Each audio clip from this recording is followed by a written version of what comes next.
If Biden gets elected and there's no civil uprising, this country's screwed.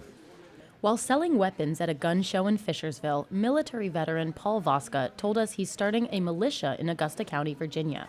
Let's just say, and this has happened, you have a police department that's corrupt, and you have local government that's corrupt.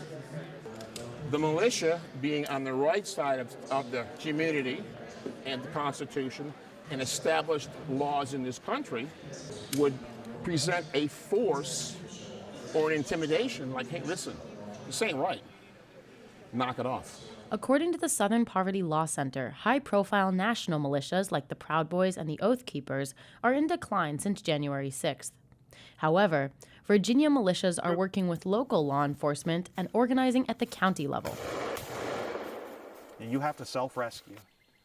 One of the mottos that we have is nobody's coming to save you.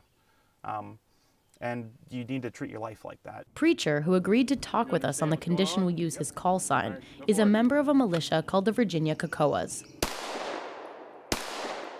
The Kekoas conduct weapons and medical training and show up armed at the state capitol to protest gun control. I would trust you more than any person who worked for the federal government, or state or local government for that matter. And the reason I don't trust the government is because I know what happens to populations who have been disarmed. Other Virginia militias patrol the streets because... What if the police department can't show up? What if they won't show up? What if it's just us? You know, how do we kind of keep some order, and not just through violence, through just being prepared? But paramilitaries expert and Virginia native Carolyn Gallagher says she doesn't want militias in her county. Militias will tell you all the time, we are here to help the community, we represent the community, but how do I know that? Like, did I vote for them? Did my mom vote for them? Did they have to go out campaigning? No, they're an independent armed group, a paramilitary, and it's peacetime. So they really shouldn't exist. Despite being an independent group, the Virginia Kekoas say they are willing to team up with law enforcement. If there was something going on where like it was beyond their capabilities and they needed like extra hands on deck, okay, that's fine. While for Voska, cooperating with law enforcement is vital. I've already talked to the local law enforcement. They know me.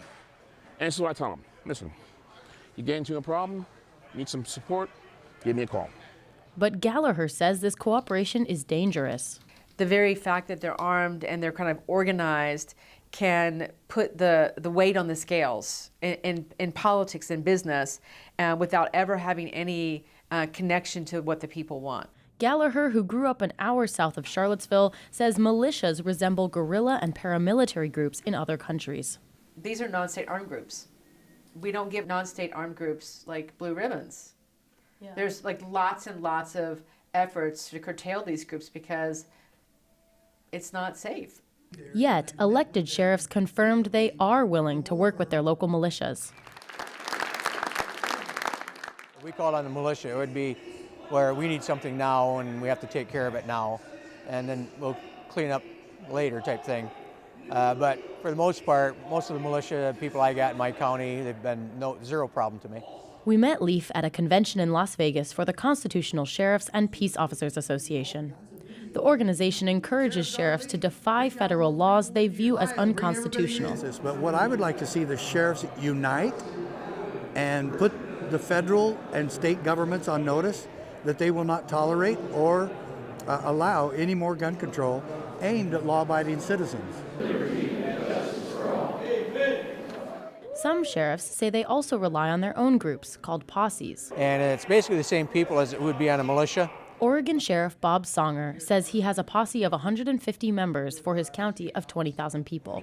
They do courtroom security for us because we don't have the manpower to put up in the courtrooms. And now courtroom security, most of them, not all of them, are armed, but there's several that are not armed.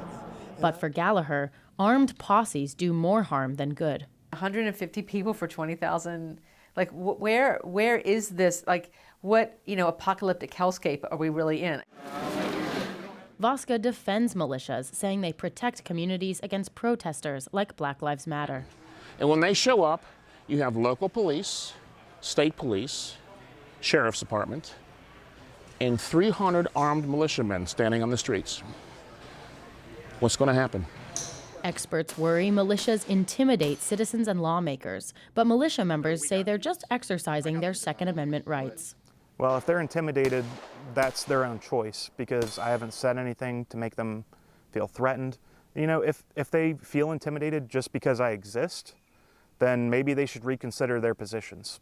Regardless of the Kekoas' intentions, Georgetown Law Institute Policy Counsel Jacob Glick says laws restrict paramilitary activity in all 50 states.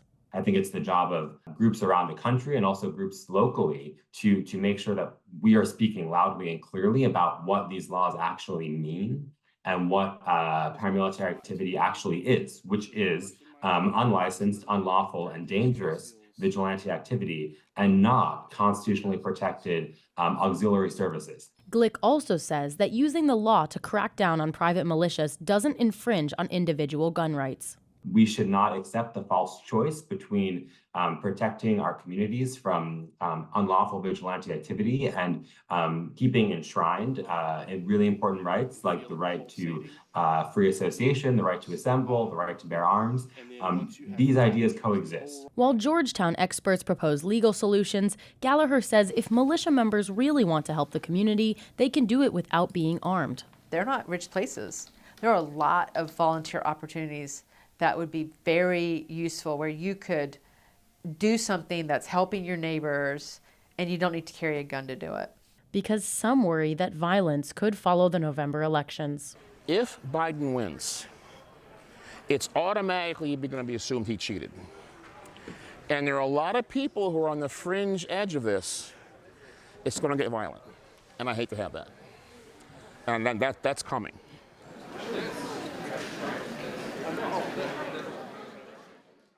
Thank you for watching. Make sure to subscribe to the VPM YouTube channel, hit the bell for notifications, and visit vpm.org for more in-depth coverage.